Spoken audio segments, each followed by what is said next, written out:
Alhamdulillah wassalatu wassalamu ala Rasulillah wa ala alihi wa sahbihi wa mawalah. Wa ashhadu an la ilaha illallah wahdahu la syarika lah. Wa ashhadu anna Muhammadan abduhu wa rasuluh. Salawatu rabbi wa salamu alaihi wa ala alihi wa ashabihi wa man sara ala nahjihi wa istanna bi sunnatihi ila yaumiddin. Alhamdulillah, puji syukur kita haturkan kehadirat Allah Subhanahu wa ta'ala. Dialah zat yang memberikan hidayah kepada hambanya siapa saja yang dia kehendaki, sehingga mereka dimudahkan untuk melakukan ketaatan. Walaupun bagi sebagian orang itu hal yang berat, bisa melaksanakan sholat subuh secara berjamaah, apalagi ketika dalam suasana hujan, berat bagi banyak orang. Namun alhamdulillah Allah mudahkan kita untuk menjalankan itu dan disambung dengan kajian di pagi ini. Ayat yang tadi dibaca oleh imam pada saat sholat subuh di surat Al-An'am mengingatkan kita ada sebagian orang yang dia menolak kebenaran karena merasa punya status sosial. Mereka merasa lebih tinggi derajatnya, lebih hebat, lebih kaya, dan semua kelebihan yang mereka punya, sehingga mereka menganggap Muhammad gak layak untuk berada di atas kita. Karena kalau jadi pengikut Muhammad berarti sama dengan menganggap Muhammad berada di atasnya. Allah Ta'ala mengatakan wa kadzalika fatanna ba'dahum bi ba'din. Demikianlah kami berikan ujian kepada mereka. Allah uji orang kafir itu ba'dahum bi ba'din, antara satu dengan yang lain, dalam arti mereka saling membanggakan. Kita orang yang hebat, kita orang yang lebih kaya, kita orang yang lebih unggul dibandingkan pengikutnya Muhammad. Pada posisi itu mereka menganggap bahasanya orang muslim tidak lebih mulia dibandingkan kita. Sebab pengikut Nabi SAW di awal mula dakwah beliau dominan adalah ad-du'afa wal masakin, orang-orang yang lemah, orang-orang yang miskin. Liyaqulu, agar mereka mengatakan, aha ulai mannallahu alaihim min bainina. Apakah mereka yang lebih berhak untuk diberi anugerah oleh Allah dibandingkan kita? Apakah mereka yang lebih berhak untuk dapat hidayah? Jadi mereka sebut dapat hidayah itu anugerah dari Allah. Maka pengakuan itu mereka nyatakan, aha ulai mannallahu alaina min bainihim, amannallahu alaihim min bainina. Apakah mereka yang lebih berhak untuk mendapatkan nikmat Allah dibandingkan kami? Alaihissallahu bi'alama bisyakirin. Kalau kemudian mereka lebih berhak, berarti mereka lebih unggul dibandingkan kita. Kemudian Allah Subhanahu wa ta'ala mengatakan, membantah pernyataan mereka, anugerah hidayah itu nikmat, dan Allah akan berikan nikmat anugerah hidayah ini kepada orang yang lebih pandai bersyukur. Siapa yang lebih pandai bersyukur? Mereka yang tahu isi hati hamba. Allah Subhanahu wa ta'ala mengetahui siapa yang lebih pandai bersyukur, sehingga Allah katakan di bagian akhir ayat, alaihissallahu bi'alama bisyakirin. Bukankah Allah yang paling tahu siapa yang lebih pandai bersyukur? Apakah kalian wahai orang musyrikin yang merasa lebih unggul dari sisi status sosial, ataukah kaum muslimin yang kalian sebut sebagai du'afa dan orang-orang miskin, kalian menolak Nabi Muhammad SAW, sementara du'afa ini mau menerima Rasulullah SAW, dan menolak Nabi SAW sama dengan menolak nikmat. Karena itu anugerah yang terbesar dari Allah. Risalah yang Allah berikan kepada beliau merupakan rahmat bagi seluruh alam, ditolak. Berarti mereka tahu syukur enggak? Enggak tahu syukur. Nabinya SAW diutus oleh Allah di tengah mereka, mereka tolak. Sementara orang-orang yang du'afa, orang-orang yang miskin mau menerima, merekalah orang yang bersyukur. Maka mereka lebih layak dapat hidayah dibandingkan kalian yang lebih merasa unggul dengan status sosial yang kalian miliki. Makanya di ayat yang lain Allah Subhanahu wa ta'ala menyebut orang yang menolak Nabi SAW sebagai manusia yang menolak nikmat. Allah Ta'ala berfirman, alam tara ilal ladzina baddalu ni'matallahi kufran wa ahallu qaumahum daral bawar. Tahukah kamu mengenai keberadaan orang yang baddalu ni'matallah, yang mengganti nikmat Allah kufran dengan kekufuran. Mengganti nikmat Allah dengan kekufuran artinya tidak mau mensyukuri nikmat Allah, menolak nikmat Allah, sehingga kehadiran Nabi SAW di tengah mereka, mereka nggak mau menerimanya. Maka ketika mereka nggak mau menerimanya, Allah kasihkan nikmat itu kepada yang lain. Sehingga dalam tafsir Ibnu Katsir rahimahullah, ketika beliau menjelaskan surat Al-An'am ayat 53 yang tadi dibaca oleh Imam, beliau mengatakan, wa dzalika anna Rasulullah sallallahu alaihi wasallam kana ghalibu man ittaba'ahu fi awwalil bi'tsah du'afa an-nasi minar rijali wan nisa wal abid wal ima. Dulu di awal dakwah Nabi SAW, dominan yang mau nerima itu orang-orang lemah, termasuk para budak, baik laki maupun perempuan, itu yang mau nerima. Di saat hidayah diterima oleh mereka, di saat mereka mau menerima nikmat itu, Allah berikan hidayah untuk semakin yakin dengan iman kepada Rasulullah Sallallahu Alaihi Wasallam.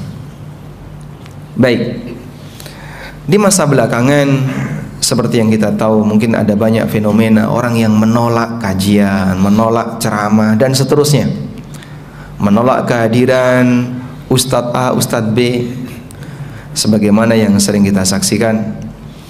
Dan para asatidzah datang bukan untuk bikin onar, bukan untuk menyebarkan penyimpangan, tapi mereka diundang oleh masyarakat setempat dalam rangka memberikan pengarahan.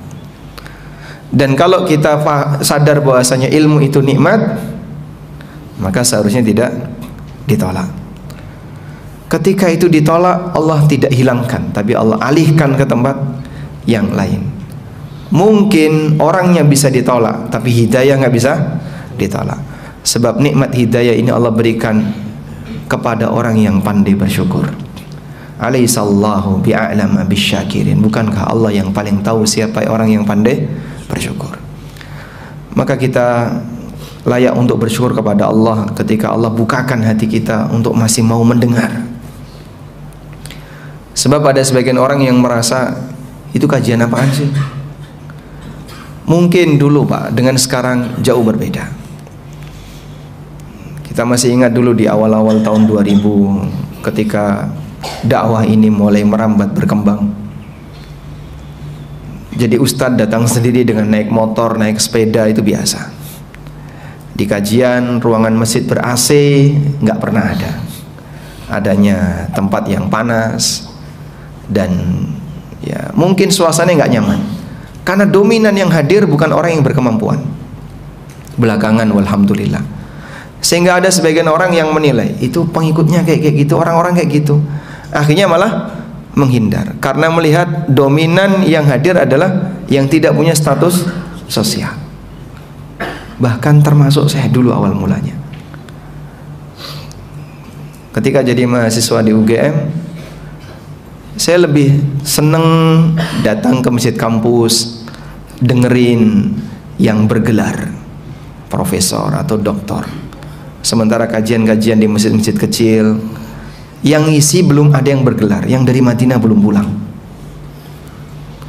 Walhamdulillah, ketika Allah Subhanahu wa taala membukakan hati kami untuk mau menerima kebenaran, meskipun awalnya berat, sedikit demi sedikit, tahap demi tahap kita bisa mengenal, oh ternyata bagian ini. Jadi status sosial terkadang bisa menghalangi orang untuk mau mendekat kepada kebenaran.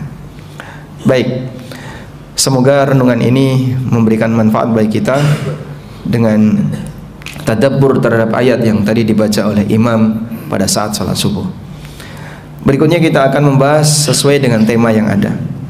Anda baca Pak, tulisannya apa ini Pak? Hah? Apa tadi temanya? Jangan sampai menyesal. Terbaca di sini. Jangan sampai menyesal. Baik. Jangan sampai menyesal. Penyesalan yang dialami oleh manusia ada dua keadaan. Ada penyesalan yang masih bisa diperbaiki, dan ada penyesalan yang gak mungkin bisa diperbaiki. Kapan penyesalan yang masih bisa diperbaiki? Kapan penyesalan yang masih bisa diperbaiki? Sebelum kesempatan taubat ditutup. Sebelum kesempatan taubat ditutup. Sepanjang kesempatan taubat masih dibuka, orang yang nyesel masih bisa memperbaiki. Makanya inti dari taubat adalah menyesal. Nabi SAW mengatakan, an-nadmu huwa taubah. Penyesalan itu inti dari taubat. Dan penyesalan yang merupakan inti dari taubat itu berangkat ketika pelakunya yang bersalah ini dia ngaku salah. Tapi kalau orang yang berbuat kesalahan dia nggak ngaku salah, kira-kira gimana? Tidak mungkin dia taubat.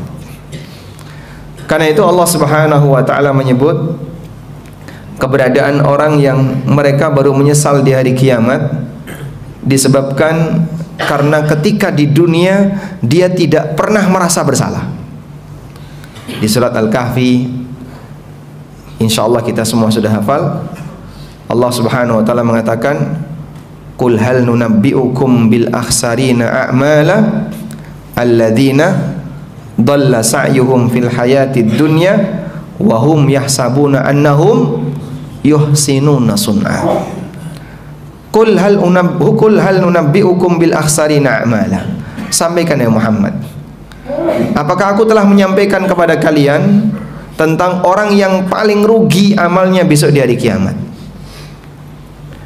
Alladzina dhalla sa'yuhum fil hayatid dunya. Mereka adalah orang yang menyimpang perbuatannya. Dhalla itu artinya sesat ya. Nah, tapi kata-kata sesat kan dihindari. Briefing dari panitia. Alladzina dhalla sa'yuhum fil hayatid dunya, yaitu orang yang menyimpang perbuatannya di kehidupan dunia. Wa hum yahsabuna annahum yuhsinuna sun'a.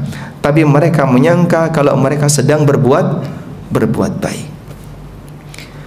Nah, kalau dalam posisi ketika mereka tidak merasa bersalah, maka tidak mungkin menyesal.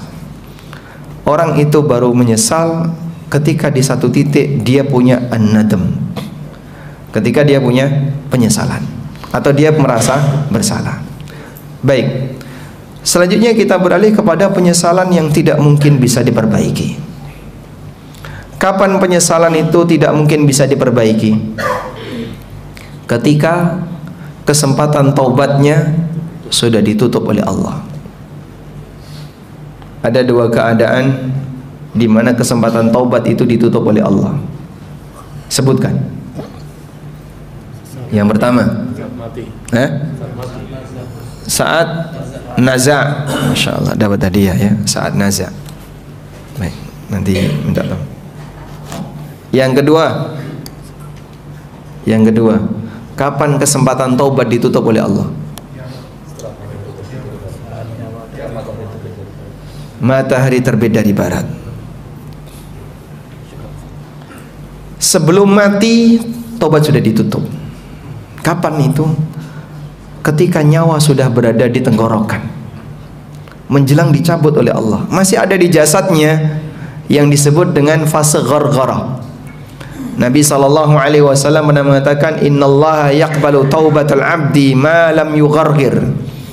Allah menerima taubat dari sang hamba selama belum mengalami ghargharah. Ma lam yugharghir, yang dimaksud dengan ghargharah artinya nyawa berada di tenggorokan.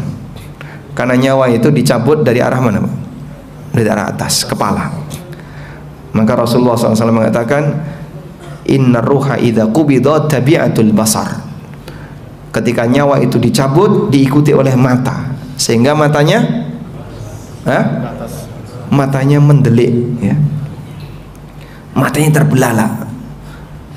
Karena itu ketika Anda melihat orang yang meninggal dalam posisi matanya terbelalak, dianjurkan untuk segera ditutup, sebab diikuti oleh mata.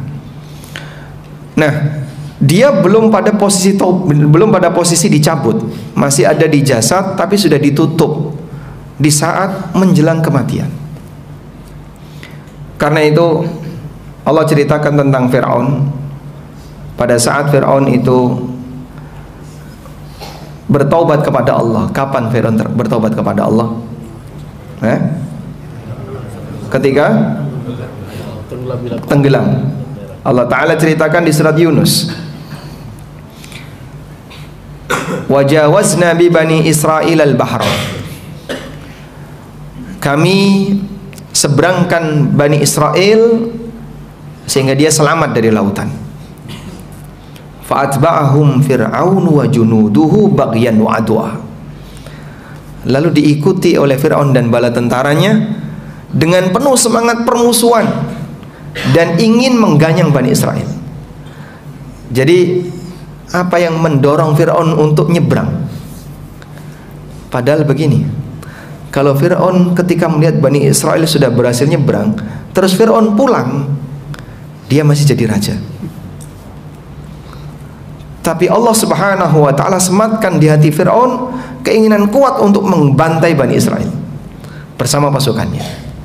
Sehingga digambarkan oleh Allah, fa'atba'ahum fir'aun wa junuduhu baghyan wa adwa. Fir'aun mengikuti mereka bersama pasukannya dengan penuh semangat permusuhan ingin membantai Bani Israel. Jadi semangat untuk membunuh orang itulah yang membuat mereka ngejar.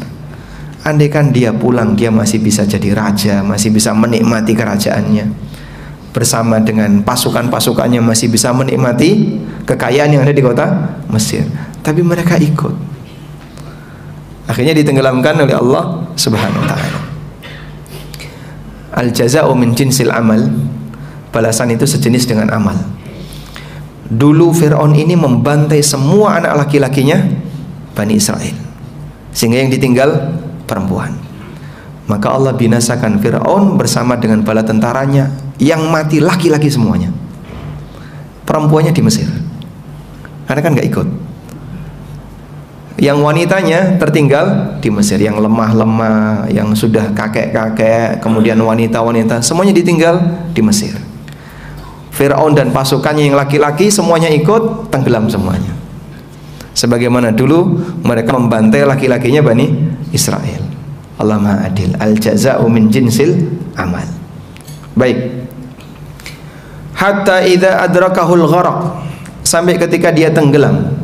Qala, Fir'aun mengatakan, amantu annahu la ilaha illalladzi amanat bihi banu Israel wa ana minal muslimin.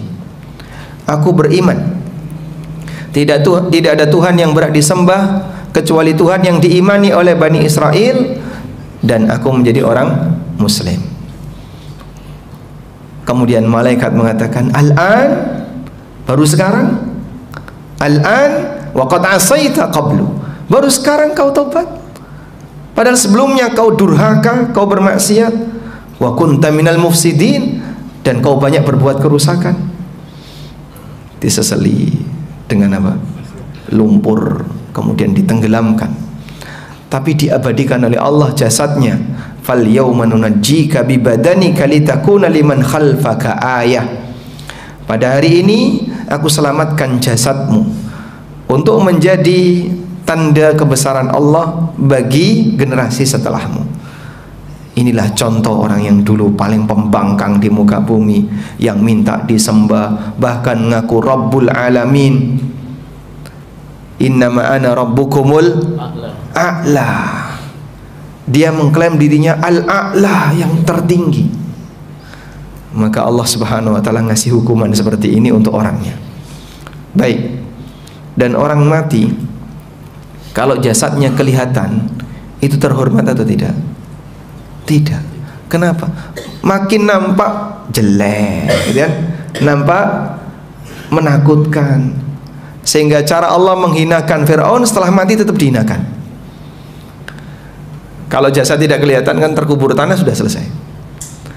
Tapi setelah mati tetap dihinakan, jasadnya ditampakkan oleh Allah, sehingga yang namanya jasad orang mati makin lama makin rusak, kelihatan jelek, kelihatan menakutkan. Oh kayak gini tuh rupanya wong yang dulu melawan Nabi Musa alaihissalatu wassalam. Baik, di posisi ketika orang sudah dalam keadaan gorgoroh, tobat nggak diterima, Allah Subhanahu wa taala sudah menutup tobat bagi hamba yang sudah sampai pada tingkatan gorgoroh. Yang kedua, ketika matahari terbit dari barat. Rasulullah sallallahu alaihi wasallam pernah mengatakan, la tanqati'ul hijrah hatta tanqati'at taubah. Hijrah tidak akan pernah putus sampai tobat itu putus. Wala tanqati'ut taubah hatta tatlu'a syamsu min maghribiha. Dan taubat tidak akan pernah putus sampai matahari terbit dari barat. Ketika matahari terbit dari barat, tidak langsung binasa bumi ini, dunia ini tidak langsung hancur. Mereka masih bertahan hidup dalam waktu yang dikehendaki oleh Allah, namun semuanya kafir. Dan siapapun yang mau beriman tidak diterima oleh Allah Subhanahu wa taala. Karena itu, di kesempatan pada saat Allah Subhanahu wa taala masih menerima taubat kita, di mana Allah Subhanahu wa taala memberikan kita kesempatan untuk beraktivitas normal. Kalaupun Anda menyesal dengan aneka kesalahan, atau kita menyesal dengan aneka kesalahan yang kita lakukan, masih ada kesempatan untuk perbaikan, yaitu dengan bertobat. Dan penyesalan yang masih di waktu yang diizinkan bisa menghapus dosa. Karena dengan taubat, kata Nabi SAW, orang yang bertaubat maka sebagaimana dia tidak pernah berdosa. At-taibu minadz-dzambi kaman la dzamba lahu. Orang yang bertaubat dari perbuatan dosa sebagaimana orang yang tidak punya dosa yang sudah dia taubati. Baik, selanjutnya kita akan melihat beberapa cerita yang Allah sebutkan dalam Al-Quran mengenai penyesalan penduduk neraka. Bagaimana Al-Quran menggambarkan penyesalan penduduk neraka. Peristiwa ini sudah terjadi atau belum? Belum. Tapi pasti akan terjadi.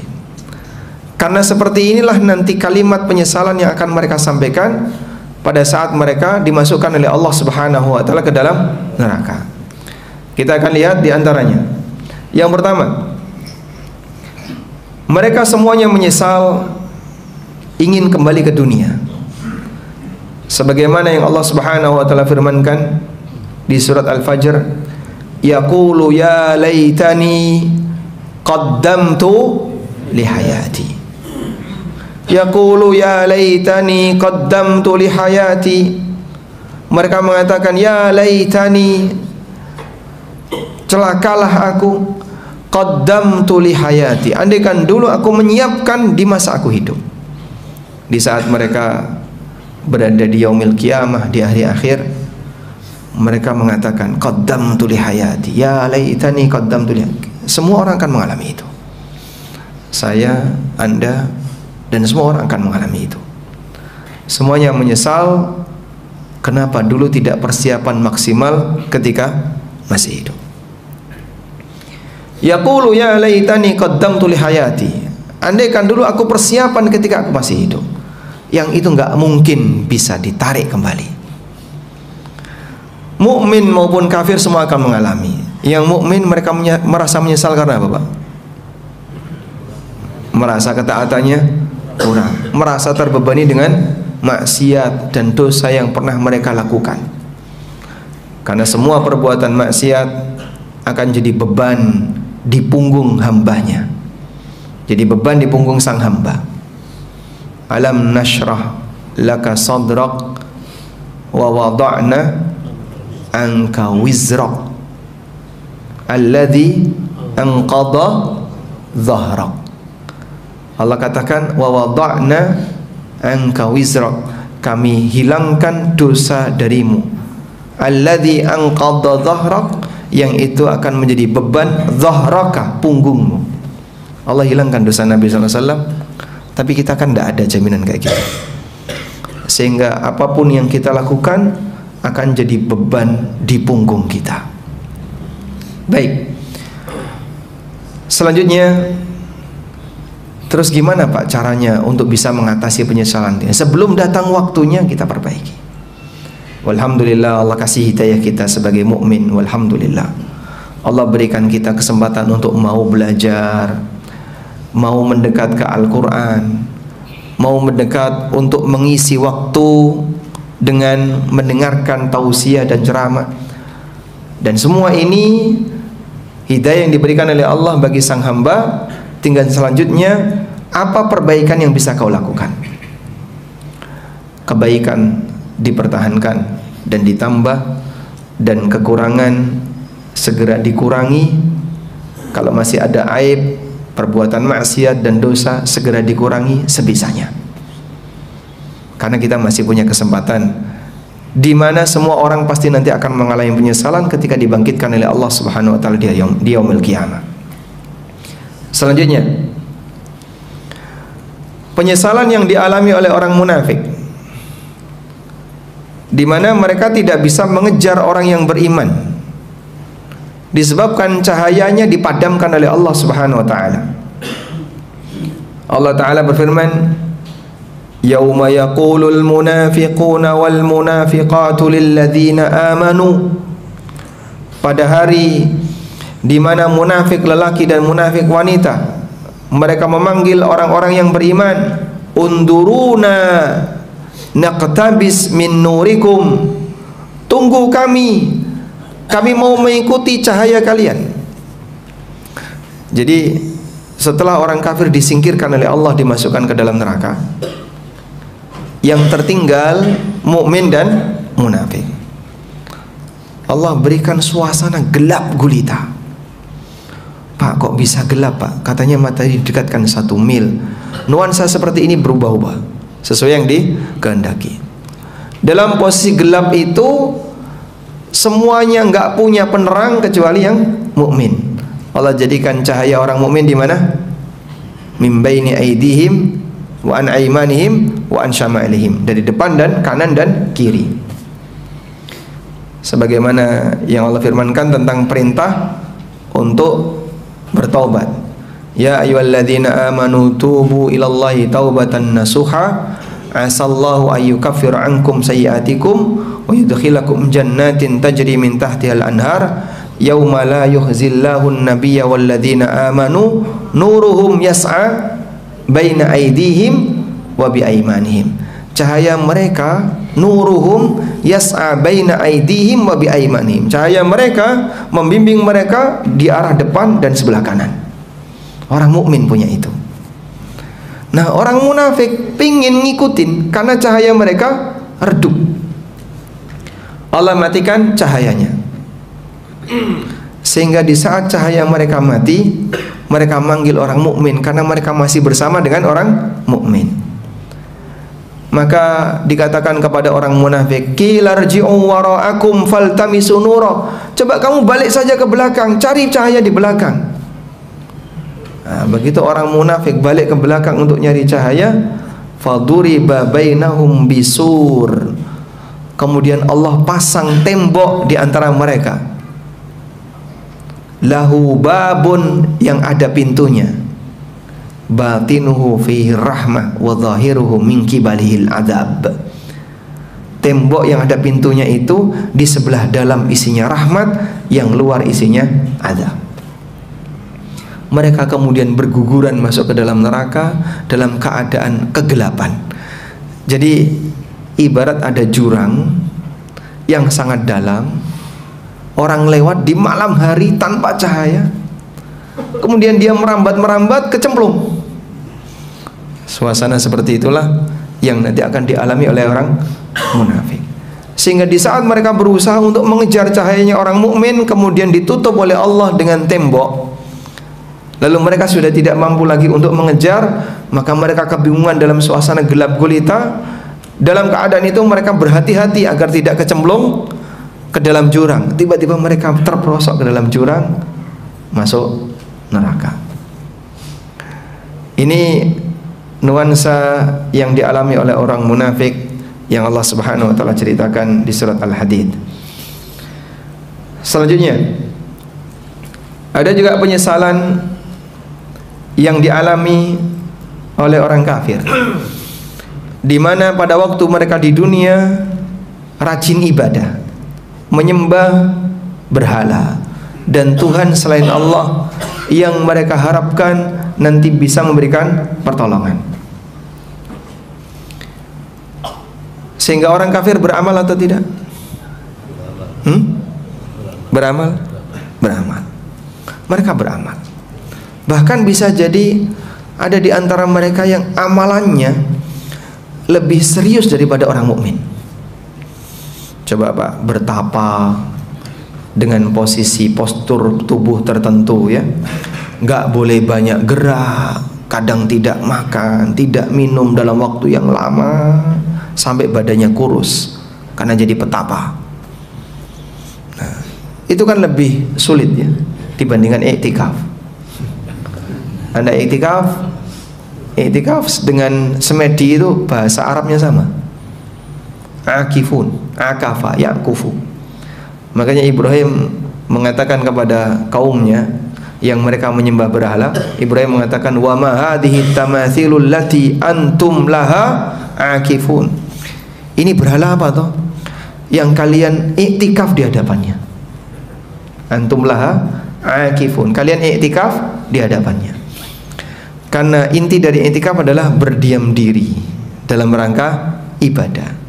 Orang kafir iktikafnya lebih serius daripada yang muslim. Kalau kita bicara sama-sama iktikaf, yang muslim pindah sini, pindah sana, ngobrol sini, ngobrol sana, kopi, teh, masya Allah. Belum lagi WA-WA-an. Baik, mereka bisa jadi beribadah lebih dibandingkan orang mukmin. Abu Amr Al-Jawni, Abu Amr Al-Jawni ini disebutkan dalam tafsir Ibnu Katsir, pernah meriwayatkan Umar bin Khattab radhiyallahu anhu sewaktu jadi khalifah pernah datang ke Syam. Kemudian ketika beliau tiba di Syam, beliau melihat ada sebuah kuil milik seorang rahib. Di dalamnya ada rahib. Kemudian Umar memanggil, "Ya rahib, wahai rahib, datang ke sini." Akhirnya dia keluar karena dipanggil oleh pemimpinnya. Syam sudah ditaklukkan. Begitu rahib menghadap Amirul Mukminin, kemudian Umar melihat dari atas sampai bawah. Kemudian beliau nangis. Pembantunya Umar tanya, "Ya Amirul Mukminin, ma yubki?" Wahai Amirul Mukminin, apa yang membuat Anda menangis? Kemudian beliau mengatakan, "Tadakkartu qaulallahi ta'ala." Aku teringat firman Allah Ta'ala, "Amilatun nasibah tasla naran hamiyah." Amilatun nasibah, ada orang yang rajin beramal, nasibah, dan dia istiqomah untuk beramal. Nasibah itu menancapkan dirinya untuk beramal, artinya istiqomah, gak pernah putus dia beramal. Tapi gimana Pak? Tasla naran hamiyah, masuk ke dalam neraka. Jadi si rahib ini kurus, kering, gak terawat karena banyak ibadah, tapi ujungnya apa? Neraka. Karena itu Allah Subhanahu wa taala berikan gambaran. Walladzina kafaru a'maluhum kasarabin biqi'atin. Walladzina kafaru a'maluhum kasarabin biqi'atin yahsabuhu adh-dham'anu ma'a.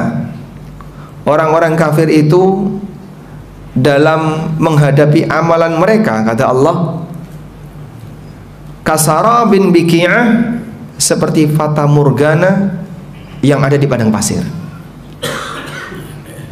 Yahsabuhu adh-dham'anu ma'a, orang yang kehausan menyangka itu air.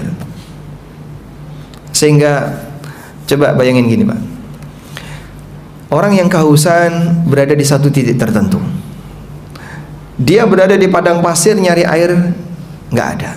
Kemudian dia melihat di kejauhan, itu kayaknya ada sungai di kejauhan. Udah? Kira-kira dia kejar atau diam saja? Dia kejar. Saat dia kejar, tambah tenaga nggak? Tambah tenaga. Ayo kita tambah tenaga. Kita berusaha sekuat tenaga sehingga makin capek.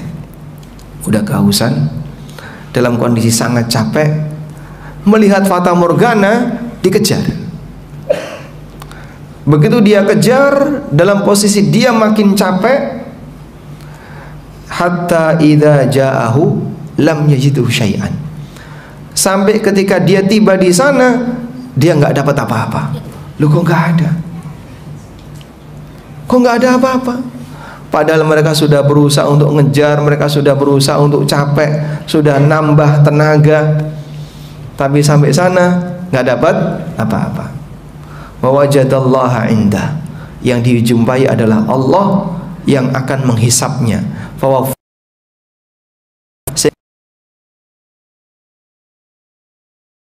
Amal sampai capek ketika di dunia dengan punya harapan, pengen berharap A, harapan B, harapan C, bahkan ada yang sampai nggak nikah, ada yang kemudian mereka memaksakan dirinya untuk hanya ibadah dan aneka bentuk ketaatan yang mereka lakukan terhadap Tuhannya dengan harapan nanti akan diselamatkan oleh Tuhannya. Begitu sampai di sana nggak ada apa-apa, zong, ya. Sehingga mereka terkena PHP, harapan palsu ternyata yang selama ini mereka lakukan. Demikianlah gambaran orang yang beramal tapi salah. Dia sudah berusaha untuk melakukannya dengan sekuat tenaga, dengan harapan nanti di akhirat dia dapat hasil tertentu. Begitu tiba di yaumil qiyamah, mereka nggak dapat apa-apa, zong. Dia di PHP. Baik, semoga kita tidak bernasib seperti itu, Pak. Maka jangan sampai melakukan amalan yang landasannya hadis palsu. Jadi misalnya ada orang yang beramal, coba kamu baca kalimat ini, kamu baca sholawat ini, kamu baca doa ini, atau kamu lakukan amalan ini. Kerjakan sholat 2 rakaat, baca Al-Fatihah 70 kali di masing-masing rakaat. Selesai baca Fatihah, baca ayat kursi 123 kali. Ngitungnya saja sudah susah, ya. Anda ketika jadi imam sholat Id, takbir 7 kali, bagi yang belum terbiasa, ngitung 7 saja sudah susah. Makanya saya ketika dapat keterangan tentang baca sholawat 4444, berapa itu? Angka 4 jejer papat, 4444. Itu saya mikir, ini ngitungnya saja susah. Beramal sambil ngitung, berarti kan harus mempersiapkan counter dulu, ya, alat untuk ngitung. Dengan janji siapa yang sudah berhasil mengamalkan itu nanti akan dapat ini, dapat ini, dapat ini. Padahal nggak pernah ada janji itu. Sampai di yaumil qiyamah dia berharap janji itu zong. Lah kenapa? Ya kamu yang menjanjikan siapa? Lu katanya ada hadis seperti ini, kata siapa? Hadis palsu diikuti. Itulah kira-kira penyesalan yang akan terjadi pada diri seorang hamba pada waktu dia beramal, namun ternyata harapan itu kok kosong. Baik, hal yang sama juga akan terjadi kepada mereka yang sudah lelah beramal, berharap mendapatkan pahala dan balasan, tapi ternyata amalan itu dihambur-hamburkan oleh Allah, dijadikan seperti debu, sehingga yang bersangkutan tidak bisa menangkapnya. Allah Ta'ala mengatakan, wa qadimna ila ma amilu min amalin faja'alnahu haba'an manthura. Dan kami hadapi amal yang telah mereka kerjakan.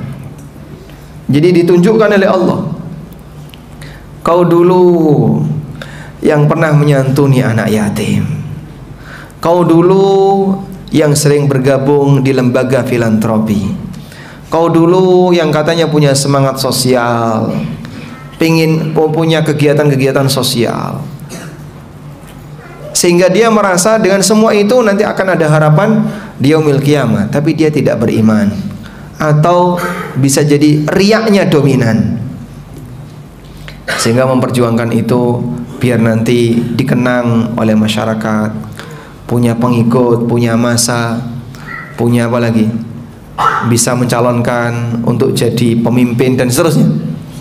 Sangat mungkin biar viral, ya. Wa qadimna ila ma 'amilu min 'amalin faja'alnahu haba'an manthura. Dia ketika beramal penuh dengan kepentingan, maka Allah Subhanahu wa taala jadikan amalnya gimana? Haba'an manthura, seperti debu yang berterbangan. Gak ikhlas. Maka bahaya jamaah, mereka yang belum terbiasa untuk beramal ikhlas, sehingga saat beramal selalu berharap untuk mendapatkan pujian dan penuh dengan kepentingan, bisa jadi nasib amalnya seperti ini. Baik, kita sampai jam berapa? Ini sudah siang. Kalau sampai siang kurang berapa menit lagi? 15 menit. Nah, tayyib. Selanjutnya, ada juga penyesalan yang dialami oleh penduduk neraka disebabkan karena mereka mengikuti orang yang tidak layak diikuti. Karena mereka ngikutin orang yang tidak layak diikuti.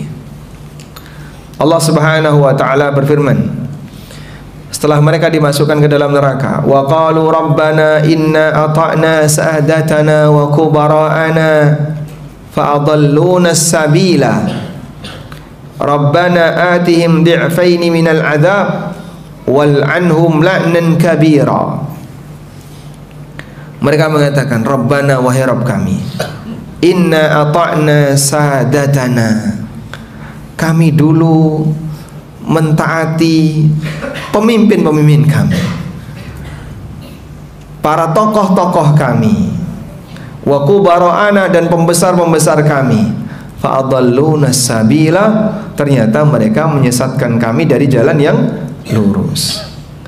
Akhirnya mereka emosi sama pemimpinnya, sama tokohnya, sampai mereka minta kepada Allah agar yang diikuti itu, para tokoh itu, diberi hukuman 2 kali. Rabbana atihim di'faini minal azab, ya Allah berikan kepada mereka azab 2 kali lipat. Jadi balas dendamnya apa? Berdoa kepada Allah agar pemukanya diberi azab 2 kali lipat. Padahal dulu di dunia dia sangat cinta banget sama pemuka ini, sampai ketika nama baiknya sempat disinggung misalnya sama orang lain, Masya Allah, berani mati untuk membela tokohnya, sehingga dia ikuti tokohnya ini, tapi ternyata tokohnya ini mengajak kepada penyimpangan. Dia ikuti tokohnya yang dulu ketika di dunia sangat dia cintai, tapi ternyata mengajak kepada jauh dari agama. Maka besok di yaumil qiyamah dia menyesal, kenapa saya ikuti itu. Allah Subhanahu wa taala mengatakan di ayat yang lain, wa yauma ya'addu dzalimu ala yadai, pada hari di mana orang zalim akan gigit jari. Gigit jari menandakan apa? Penyesalan. Yaqulu ya laitani ittakhadtu ma'ar rasuli sabila. Mereka mengatakan, ya laitani ittakhadtu ma'ar rasuli sabila, andaikan dulu aku mengikuti jalannya sang rasul. Ya wailata laitani lam attakhidh fulanan khalila. Celaka aku, andaikan dulu aku tidak menjadikan fulan sebagai khalil, sebagai orang yang sangat aku percaya, orang yang sangat aku takzimi, yang aku muliakan, yang aku ikuti. Laqad adallani 'anil dzikri ba'da idh ja'ani. Sungguh dia telah menyesatkan aku dari peringatan yang benar, ba'da idh ja'ani, setelah peringatan itu datang kepadaku. Wa kana asyaitanu lil insani khadhula. Sementara setan itu tidak akan mau membantu manusia. Sehingga di saat pengikutnya ini butuh, yang diikuti nggak bisa bantu. Akhirnya ini jengkel, minta kepada Allah, ya Allah, hukum pemuka-pemuka kami ini 2 kali lipat. Padahal dulu ketika di dunia gimana Pak? Sangat dicintai. Tapi di akhirat jadi orang yang sangat dimusuhi. Di akhirat jadi orang yang sangat dimusuhi. Karena itulah kecintaan pengikut kepada imamnya, tokohnya, hanya akan diabadikan oleh Allah jika didasari karena takwa. Sehingga gurunya ngajak dia untuk bertakwa dan pengikutnya ngikuti gurunya untuk bertakwa. Di saat itulah Allah abadikan rasa cinta itu, sehingga di yaumil qiyamah mereka bisa saling menyelamatkan satu dengan yang lain melalui proses syafaat yang dikehendaki oleh Allah Ta'ala. Mengikuti Nabi SAW salah satu sebab untuk dapat syafaat beliau. Sehingga ketika sang hamba melakukan tajridul ittiba', berusaha untuk semaksimal mungkin mengikuti Rasulullah SAW, maka dia punya peluang untuk dapat syafaat dari beliau. Karena kecintaan yang didasari karena takwa. Kita mencintai Nabi SAW karena takwa, mencintai para sahabat karena takwa, mencintai orang-orang saleh karena takwa.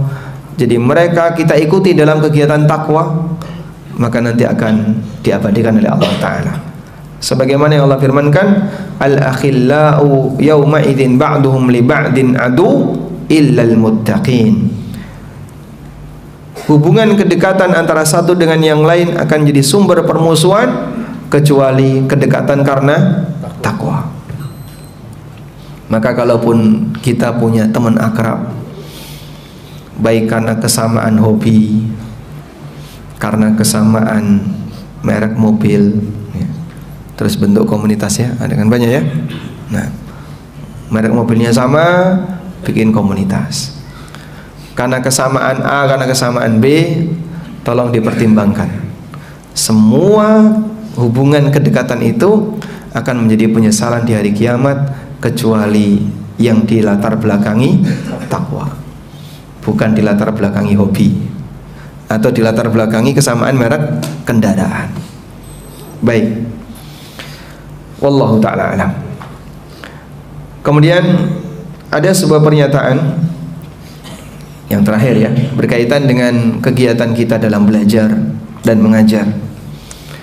Ada sebuah pernyataan yang disampaikan oleh Imam Hatim Al-Asam rahimahullah tentang orang yang sangat menyesal di hari kiamat. Beliau mengatakan, laisa fil qiyamati ashadda hasratan min rajulin 'allama an-nasa 'ilman fa'amilu bihi wa lam ya'mal huwa bihi fafazu bisababihi wa halaka. Orang yang paling besar penyesalannya besok di hari kiamat adalah orang yang mengajarkan ilmu kepada masyarakat, lalu masyarakat itu mengamalkan ilmu tersebut sementara dia sendiri tidak mengamalkannya. Maka masyarakat mendapatkan keberhasilan sementara dia celaka. Ibnul Jauzi rahimahullah, di majelis beliau itu banyak sekali orang yang nangis tobat. Beliau pernah menyampaikan pengalaman beliau di kitab Sayyidul Khatir, bahwa di majelisnya beliau ada ribuan orang yang ikut dan ratusan yang tobat. Tapi beliau sendiri ketakutan, sampai beliau pernah menyampaikan kalimat sebagai berikut, ya Rabbi, kalau besok di hari kiamat kau masukkan para peserta majelisku ke dalam surga, sementara kau masukkan aku ke dalam neraka, jangan kau beritahu mereka kalau aku di neraka. Beliau sampai punya ketakutan seperti itu. Andaikan aku celaka, jamaahmu berhasil, jamaahmu bisa masuk surga, tapi kamu sendiri masuk neraka. Andaikan terjadi seperti itu, jangan kau beritahukan kalau aku di neraka. Karena kalaupun sudah di dalam neraka kemudian diberitahu sama jamaah, oh ternyata guru kita ada di neraka, itu kan lebih menghinakan. Wallahu a'lam. Baik, demikian, semoga bermanfaat. Wassallallahu ala nabiyyina Muhammadin wa ala alihi wa sahbihi wasallam. Ada yang mau disampaikan? Tidak ada? Alhamdulillah.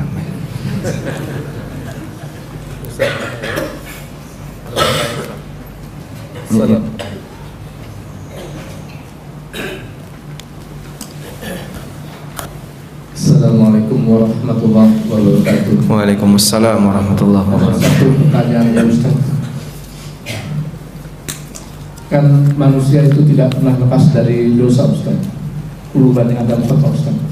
Apakah itu menghalangi kita untuk bertaubat Ustaz? Karena taubat itu tidak melaksanakan kesalahan-kesalahan yang harus kita lakukan. Itu aja Ustaz. Assalamualaikum warahmatullahi wabarakatuh. Waalaikumsalam warahmatullahi wabarakatuh. Manusia tidak akan pernah lepas dari dosa karena kita tidak maksum. Dan posisi manusia yang tidak pernah lepas dari dosa, maka dia punya kesempatan amal, yaitu taubat. Ketika dia tidak bertaubat, maka ketika dia tidak pernah berdosa, maka dia tidak punya kesempatan untuk taubat. Karena dia tidak pernah merasa menyesal dengan perbuatan yang dia lakukan. Dia tahu dirinya tidak berdosa. Begitu? Oleh karena itu, justru ketika Allah Subhanahu wa taala jadikan orang mukmin itu berbuat dosa, Allah berikan kesempatan bagi yang bersangkutan agar punya amalan taubat. Bahkan disebutkan dalam sebuah riwayat, Nabi SAW pernah mengatakan, laulam tudhnibu, andaikan kalian tidak pernah berbuat salah, tidak pernah berbuat dosa, akhsha an asabakum asyaddu min dalika, aku khawatir akan menimpa kalian perbuatan maksiat yang lebih parah daripada itu. Apa itu? Ujub. Itu adalah ujub. Dan karena ujub itulah orang merasa dia berjasa di hadapan Allah dengan ibadahnya. Dia merasa berjasa di hadapan Allah dengan ketaatannya. Siapa yang makhluk yang paling ujub dan baru ditampakkan oleh Allah setelah Allah menciptakan makhluk yang lain? Ya, iblis. Iblis beribadah kepada Allah dengan sangat rajin padahal dia jin. Iblis jin atau malaikat? Jin. Apa dalilnya? Kana minal jinni fafasaqa an amri rabbi. Iblis itu dari golongan jin dan dia durhaka terhadap perintah Allah. Dia jin yang sangat rajin ibadah sampai dikumpulkan oleh Allah bersama malaikat. Tapi ternyata dia menyimpan ujub.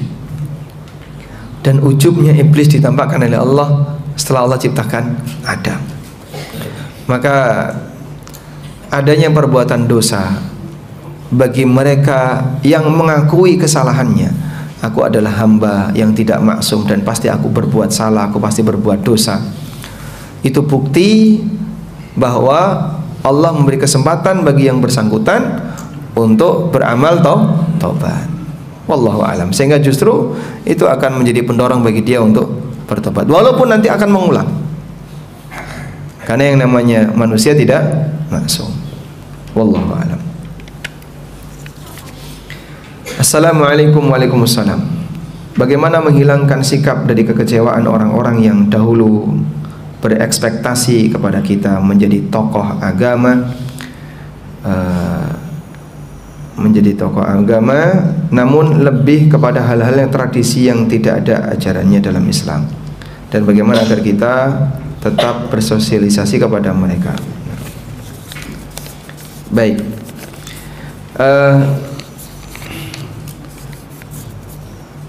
pertama begini, jadi kita belajar itu untuk siapa?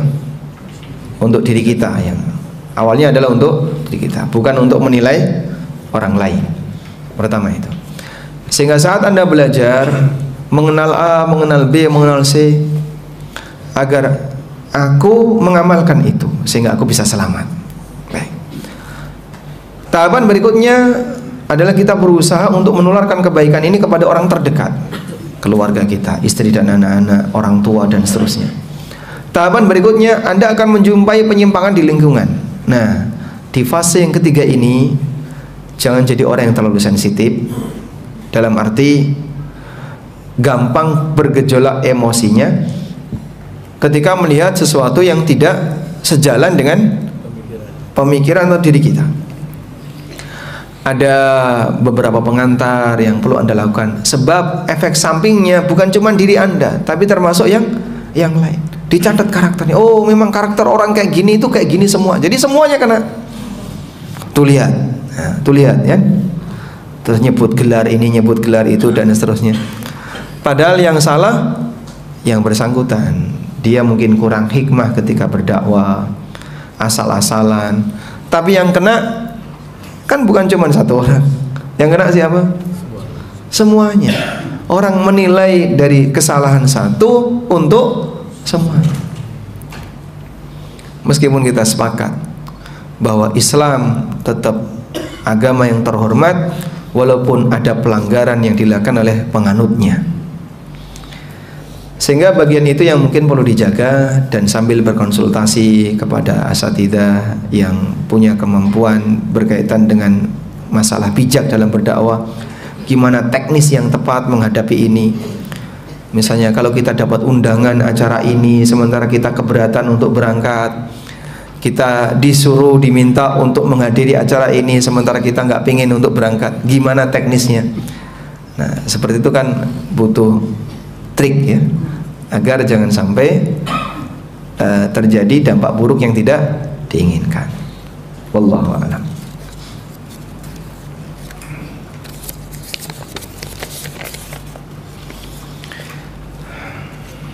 Bagaimana ketika apabila kita selalu terjatuh dalam keadaan ke dalam dosa, lalu taubat, dosa lagi lalu taubat, dan seterusnya? Bagaimana hukum taubat itu? Manusiawi, karena Anda tidak maksum. Sehingga berbuat dosa taubat, berbuat dosa taubat. Handalah radhiyallahu anhu pernah menyampaikan kepada Abu Bakar, nafaqah Handalah munafik. Abu Bakar terheran. Wa ma bika, ada apa dengan kamu? Ketika aku di hadapan Rasulullah SAW, seolah-olah surga dan neraka ada di depanku. Bisa nangis, bisa taubat, serius untuk beramal. Begitu pulang, ketemu keluarga, guyon sama istrinya, sama anaknya, di kebun, lupa semuanya. Orang Ansor kalau sudah di kebun ya beraktivitas sebagaimana para petani pada umumnya, sudah lupa semuanya. Sehingga saya merasa kok nggak sama antara aku di depan Nabi Sallallahu Alaihi Wasallam dengan aku di tempat yang jauh dari beliau. Maka beliau khawatir, jangan-jangan ini kemunafikan, jangan-jangan ini kemunafikan. Di majelis ilmu mungkin Anda bisa nunduk, Anda bisa tampak seperti orang soleh. Begitu di mall sama atau beda? Berubah. Itulah manusia. Lalu kemudian Abu Bakar bersama Handalah lapor kepada Nabi SAW. Kemudian beliau menyampaikan, laulam tudhnibu, andaikan kalian tidak pernah berbuat dosa, maka Allah Subhanahu wa taala la ahlakumullah, Allah akan membinasakan kalian semuanya. Kemudian Allah gantikan dengan generasi yang baru, yudhnibun wa yatubun, yang mereka berbuat dosa lalu mereka taubat, berbuat dosa lagi kemudian taubat lagi. Sebab ketika seorang mukmin itu tidak maksum, dia punya kesempatan untuk beramal amal taubat. Dia punya kesempatan untuk punya amal taubat. Dan innallaha yuhibbut tawwabina wa yuhibbul mutatahhirin. Allah mencintai orang yang banyak bertobat dan orang yang suka bersuci.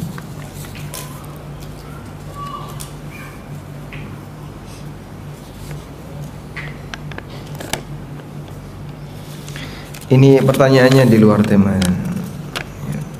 Kerja di bea cukai, orang tua ada penghasilan campur halal haram, apakah saya boleh menerima warisannya? Nah, bagaimana hukum bekerja di bea cukai? Apakah harus resign Ya seperti fatwa Ustadz Erwandi ya, yang mungkin Anda sudah pernah nonton.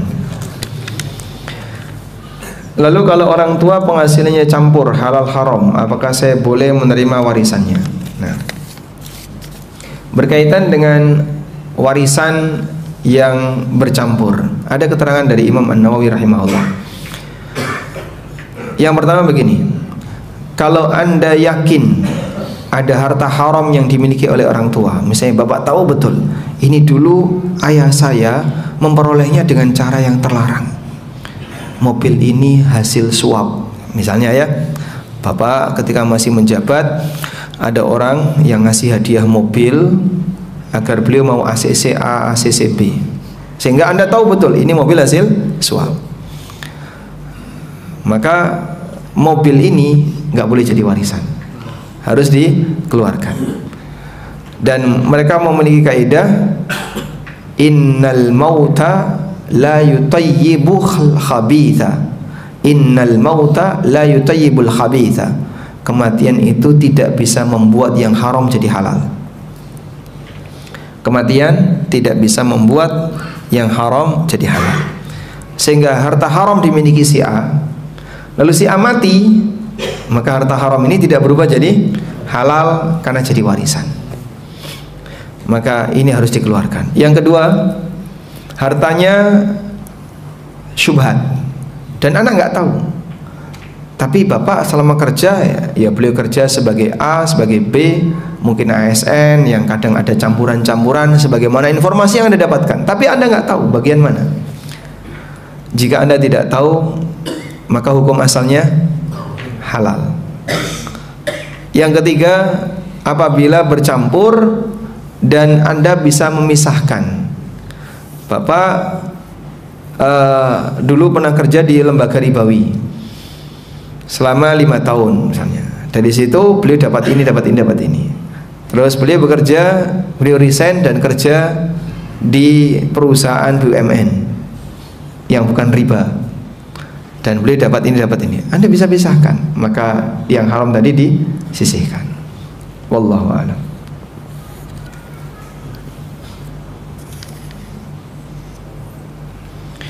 Assalamualaikum. Waalaikumsalam. Saya pedagang makanan, sudah berdagang atau catering 3 tahun. Salah satu pelanggan saya adalah non muslim dan bermuamalah atau jual beli dengan mereka, termasuk menyediakan makan untuk ibadah mereka.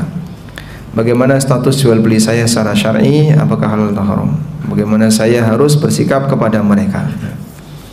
Iya.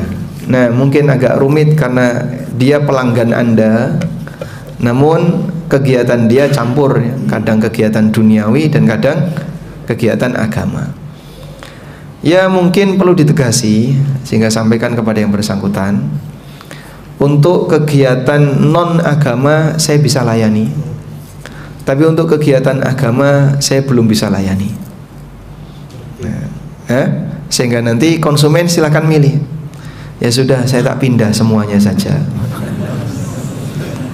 Anda kehilangan konsumen. Siap nggak kira-kira? Siap. Berat kayaknya. Berat ya? Baik. Atau mungkin yang bersangkutan, coba Bapak masuk Islam, nanti kegiatan agamanya saya ikut dukung gratis, enggak apa-apa. Ya, saya hanya bisa menyampaikan jawaban yang seperti ini ya. Mau jawaban apa lagi? Cuman ya sedikit berat untuk dikerjakan. Karena apapun itu yang namanya jawaban pertanyaan dalam kurung fatwa, kalau bisa disebut fatwa, ya harus yang ideal. Tapi praktek di lapangan kan dikembalikan kepada pelaku. Ada salah satu jamaah kami yang bertanya, tapi beliau berharap dijawab boleh, karena sudah pernah ada fatwa yang membolehkan.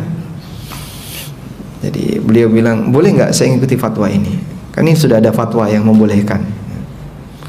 Lah, kalau saya bilang nggak boleh, gimana? Ya. Andai kan orang berbuat salah dan itu tanpa fatwa, dia tahu dia salah, dan itu tanpa fatwa, maka yang dosa satu, dia saja kan. Tapi ketika dia berbuat salah dan sebelumnya minta fatwa, lalu yang dimintai fatwa ini merasa terdesak untuk mengatakan ya sudahlah terserah, misalnya dia mengatakan terserah, sudah, yang dosa berapa? Lebih banyak ya. Maka mohon jangan diajak ustadz ini untuk berdosa.